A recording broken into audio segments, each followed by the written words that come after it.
सियासी दल आम चुनाव के मद्देनजर इन दिनों चुनाव प्रचार में जुट गए हैं। वहीं पहले चरण के लिए नामांकन भी जारी है। डिजिटल माध्यम में नामांकन के बाद हरिद्वार से बीजेपी प्रत्याशी त्रिवेंद्र सिंह रावत ने आज फिजिकल माध्यम से अपना नामांकन किया। देखिए रिपोर्ट।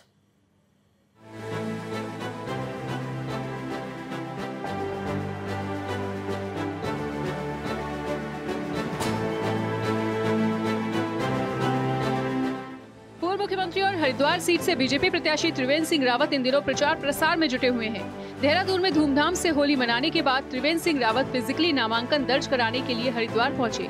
नामांकन से पहले त्रिवेंद्र सिंह रावत हर की पैड़ी पहुंचे हुए थे, जिस दौरान उन्होंने गंगा पूजन किया और मां गंगा से जीत का आशीर्वाद लिया। मां गंगा का आशीर्वाद लेकर हम आज की शुरुआत कर रहे हैं। अब देखो, ये उनकी पार्टी का अपना आपसी मसला है, उसके बारे में मैं भला कैसे कुछ कह सकता हूँ। लोकतंत्र में हर किसी का अधिकार है कि वो चुनाव लड़ने का हकदार होता है, बशर्ते कि वो जो आवश्यक जो अहर्ताएं हैं उसकी पूरी करता है। तो आवश्यक अहर्ताएं वो पूरा करते हैं। सांसद का चुनाव लड़ रहे हैं तो अच्छी बात है। ये जो लड़ाई है ये लोकतांत्रिक लड़ाई है और लोकतंत्र में हर किसी को अपनी बात कहने का अधिकार है। लेकिन भारतीय जनता पार्टी ये मानकर हम चुनाव लड़ रहे हैं कि विचारधारा की लड़ाई है। ये विचारधारा की लड़ाई है, एक विचारधारा जो देश की मिट्टी की सौंध से निकली हुई विचारधारा है।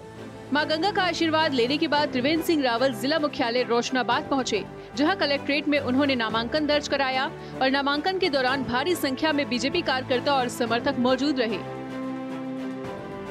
नामांकन के बाद मीडिया से रूबरू त्रिवेंद्र सिंह रावत ने लोकसभा चुनाव में बीजेपी की बम्पर जीत की उम्मीद जताई है।